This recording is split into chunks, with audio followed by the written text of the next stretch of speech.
देखिए राजीव जी, जब कोई डेमोक्रेटिक अलायंस होता है तो उसमें तमाम मतभेद उभरते ही हैं।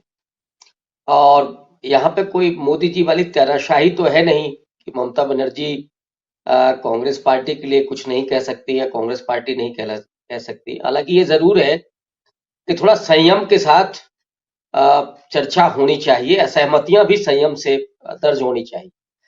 लेकिन ममता बनर्जी बंगाल में राजनीति कर रही हैं, ऑब्वियस है, वो उनके भी नजर में है। इसके अलावा हर राजनीतिक दल दूसरे राजनीतिक दल पे दबाव भी बना रहा है।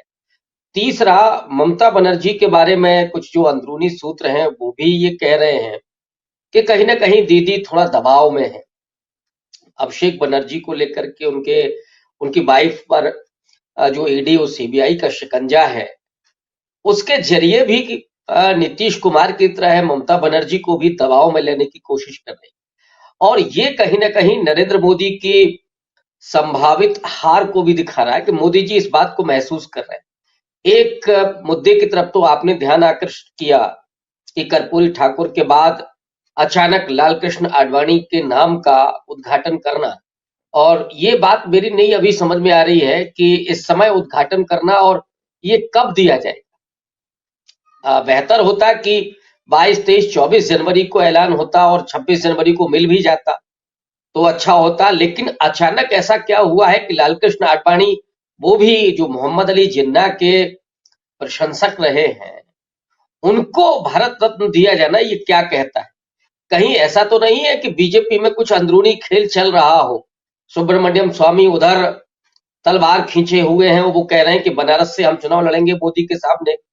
तो कोई आशंका तो नहीं है मोदी जी को? ये हम लोग थोड़ा सा संभावना दर्ज कर रहे हैं कि ऐसा भी हो सकता है। लेकिन खैर, उन्होंने आडवाणी जी को आज तक उस तरह से पब्लिकली सम्मान नहीं दिया था। शायद उसकी भरपाई है। कई बार अपमानित करते हुए दिखे आडवाणी जी को, लेकिन अब भारत रत्न देकर के वो भरपाई करने की कोशिश कर रहे हैं। तो दूसरी तरफ जो हिंदुत्व को लेकर के डर पैदा किया गया था, और मैं बार बार कहता रहा हूं कि बीजेपी हिंदुत्व के इशू को, उसके नैरेटिव को केवल डर पैदा करने के लिए उसको खेलती है। असली जो सामाजिक समीकरण उसका है, उसके जरिए ही वो चुनाव जीतती है। बंगाल की जो स्थिति है, बंगाल का भद्रवर्ग और माइनॉरिटी वोट, वो ममता बनर्जी के साथ रहा है। लेकिन एक जो बीच में बाई इलेक्शन हुआ, उसमें कांग्रेस पार्टी को जीत मिली थी। तब से ही ममता बनर्जी भी थोड़ा सा परेशानी में है, कांग्रेस को लेकर के आशंकित हैं। और इस समय माइनॉरिटी वोट हो या दलित वोट हो, ये दो को मैं देख रहा हूं जो बहुत टेक्टिकल वोटिंग करने के लिए उत्सुक दिखाई पड़ रहा है। और माइनॉरिटी में खास करके जो भी क्षेत्रीय दल हैं, उनसे बेहतर विश्वास पात्र के रूप में कांग्रेस पार्टी दिखाई पड़ रही है। और इसलिए चाहे उत्तर प्रदेश हो, अभी तो उत्तर प्रदेश में वो पत्ते पूरी तरीके से बेपर्दा नहीं हुए हैं, यहां पे भी कुछ चीजें दिक्कत कर सकती है। वही बंगाल में हाल है कि ममता बनर्जी को वो माइनॉरिटी वोट चाहिए, और उस माइनॉरिटी का इस समय ध्यान राहुल गांधी की तरफ है। वो सामाजिक, राजनीतिक और आर्थिक न्याय की बात करने वाले राहुल गांधी जैसे ही बंगाल की तरफ जाते हैं, बंगाल में दाखिल होते हैं, ममता बनर्जी का ये बयान आता है। इसका मतलब है कि कांग्रेस की वहां जो जमीन मजबूत हो रही है बंगाल में, उससे भी कहीं ना कहीं चिंतित होंगी ममता बनर्जी। और दूसरा, जो दलित वोट बैंक है, जिस पर नजर नरेंद्र मोदी की रही है। हालांकि ममता बनर्जी ने पिछले दिनों एक कार्ड खेला था, जब उन्होंने मल्लिकार्जुन खड़गे को दलित पीएम के रूप में ऐलान करने के लिए कहा था, उन्होंने अपनी इच्छा जाहिर की थी। तो वो जाहिर तौर पर जो मतुआ समाज है बंगाल का, उस पर उनकी नजर थी, क्योंकि दलित वोटर ममता बनर्जी के साथ नहीं रहा है बंगाल में, वो बीजेपी के साथ रहा, तो उसको थोड़ा सा आउटरीच करने के लिए। लेकिन ये जो मतुआ समाज है, जब आप सामाजिक न्याय की बात करेंगे तो ऑब्वियस है वो नरेंद्र मोदी के साथ न जाकर के राहुल गांधी की बातों पर विश्वास करेगा। और इसलिए उस दलित वोट बैंक को खींचते हुए जो ममता बनर्जी देख रही हैं, तो वो भी एक चिंता है कि राहुल गांधी की उस यात्रा में इतना हुजूम कैसे है। जो लोग यहां से बैठ करके कह रहे हैं लखनऊ से कि राहुल गांधी की यात्रा तो असफल हो गई है, या वो जो मुख्यमंत्री थे हेमंत बिस्वा शर्मा, उन्होंने कितनी रुकावट डालने की कोशिश की, लेकिन राहुल गांधी की यात्रा में लोगों का हुजूम बढ़ता ही जा रहा है। लगातार लोग राहुल गांधी से जुड़ने के लिए बेताब दिखाई पड़ रहे हैं, और ये कहीं ना कहीं दिखाता है कि राहुल गांधी की विश्वसनीयता आज के नौजवानों में, किसानों में, और जब वो सोशल जस्टिस की बात कर रहे हैं तो आदिवासियों में, आदिवासी को लेकर के अभी जो चल रहा है, हेमंत सोरेन पर जो टिप्पणी की गोदी मीडिया के एक पत्रकार ने, एफआईआर के लिए जगह जगह तहरीर दी गई है। तो जो स्थितियां बनी हुई हैं कि आप राष्ट्रपति को तो बनाते हैं आदिवासी, लेकिन आदिवासी समाज का अपमान करने के लिए आप रत्ती भर नहीं चूकते हैं। आदिवासियों के जंगल को अडानी साहब के हवाले करने से आप रत्ती भर नहीं चूकते हैं। वासुदेव का जंगल इस बात का गवाह है।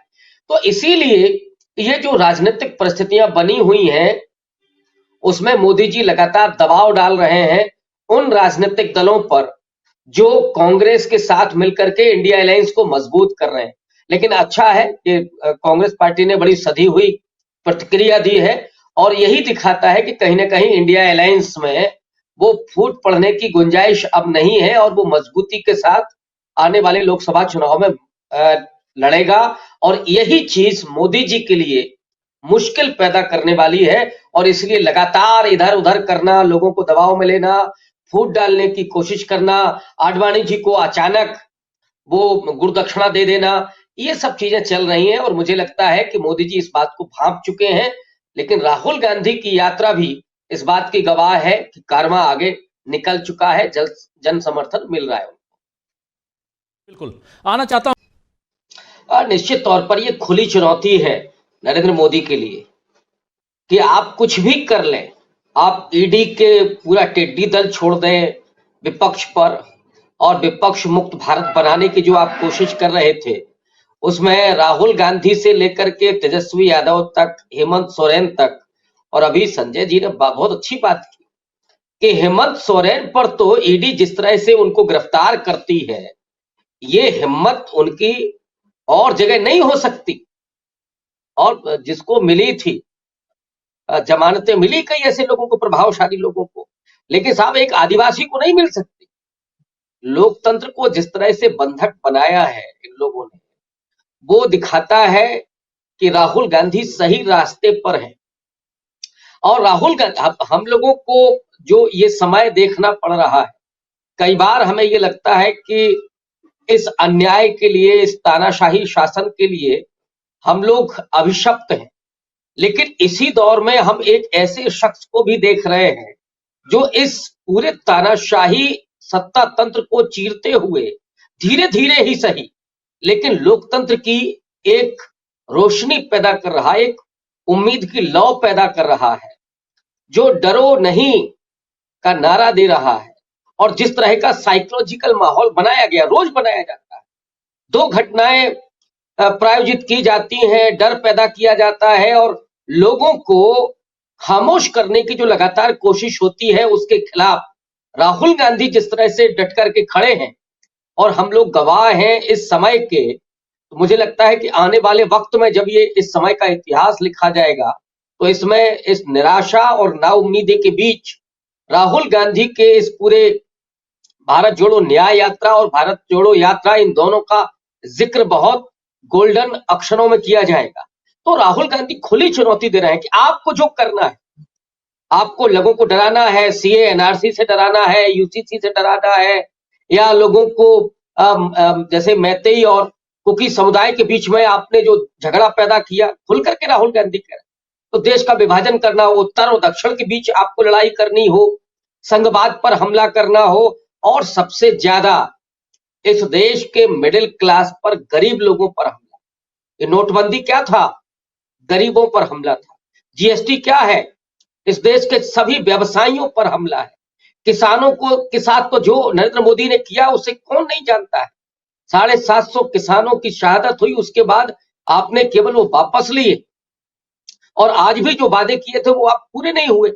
तो ये सरकार तो लगातार हमले कर रही है। अन्याय वो एक थोड़ा सोफिस्टिकेटेड शब्द है, मैं उसको थोड़ा और ब्लंटली बोल रहा हूं कि ये हमले थे। दलितों पर ऊना से लेकर के और हाथरस तक जो हुआ, नरेंद्र मोदी की गवर्नमेंट में 150% से ज्यादा दलित उत्पीड़न की घटनाएं हुई, और महिलाओं के साथ जो हो रहा है वो तो दुनिया देख रही है उसको। मणिपुर में जो हुआ, बिल्किस बानो के साथ जो हुआ, महिला पहलवानों के साथ हुआ, इससे ज्यादा भयानक कभी आप देख सकते हैं क्या? क्या आप उसके बारे में सोच सकते हैं? ये कभी नहीं हो सकता है। तो चाहे इज्जत पर हमला हो रहा हो, उस पर अन्याय हो रहा हो, लोगों के पेट पर हमला हो रहा हो, लोगों के पीठ पर हमला हो रहा हो, या उनके पूरे भविष्य पर हमला हो रहा हो, ये क्या है? आप स्कूल बंद कर दे रहे हैं, 5 किलो राशन की आपने लाइन में लगा दिया, इसको सामाजिक न्याय कहते हैं क्या? ये है सामाजिक न्याय कि आप 5 किलो राशन की लाइन में लगा दें? राहुल गांधी इन सब पर बात कर रहे हैं, और इसीलिए वो कह रहे हैं कि अब टू मच हो गया, बहुत आपने लोगों को गुमराह किया, आपने लोगों से वादे किए थे और लोगों ने उन पर भरोसा किया। इस देश के लोग जितने भोले भाले हैं, उतने ही लोग निडर हैं और खड़े होकर के उसका जवाब भी देते हैं। तो नरेंद्र मोदी अब अपने दिन गिने, ये मुहावरा है, दिन गिनने का मतलब है कि अब अंत समय आ गया है।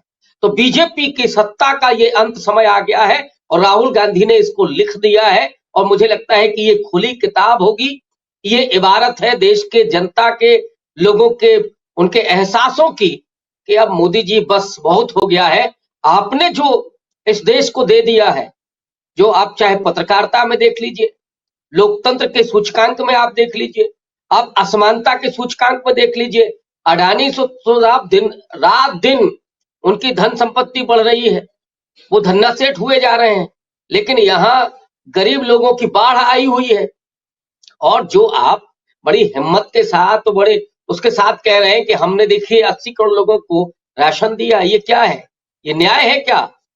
या आप केवल और केवल इस देश के लोगों पर लगातार हमले कर रहे हैं, उनके साथ अन्याय कर रहे हैं? उनके पास कॉपी किताब क्यों नहीं है? उनके लिए स्कूल क्यों नहीं है? उनके लिए अस्पताल क्यों नहीं है? उनको नौकरी कब मिलेगी? सवाल तो ये है। आज खड़गे जी ने बोला ना कि 90 लाख नौकरियां खाली हैं, लेकिन आप भर्ती नहीं कर रहे हैं, और इसलिए नहीं कर रहे हैं कि ये जो दलित पिछड़े हैं, आदिवासी हैं, इनको सरकारी नौकरी कहीं ना मिल जाए। यहाँ तो पीढ़ी सुधर सकती है, लेकिन आपकी मानसिकता वही है कि आप न तो सामाजिक न्याय होने दें, न राजनीतिक न्याय, वो तो सब सवाल ही नहीं है। मोदी जी के अलावा किसी कैबिनेट मंत्री को बोलने की हिम्मत नहीं है। इससे ज्यादा राजनीतिक तानाशाही कभी नहीं हुई। आर्थिक अन्याय जो हो रहा है, किसान मजदूर से लेकर के, और जो तमाम इस देश का मिडिल क्लास तो चरमराया हुआ है, पूरी तरीके से बोल नहीं पा रहा है। सरकारी जो नौकरी करने वाले लोग हैं वो खामोश हैं, भयंकर डरे हुए हैं। तो राहुल गांधी की जो आवाज है, उस आवाज के साथ लोगों में विश्वास बहाल हो रहा है, और इसीलिए राहुल गांधी कह रहे हैं कि वो आने वाले चुनाव में वो विश्वास दिखाई पड़ेगा। इसलिए वो अपने दिन गिने, उनके दिन अब नजदीक आ रहे हैं जाने के, ये अंतकाल का समय।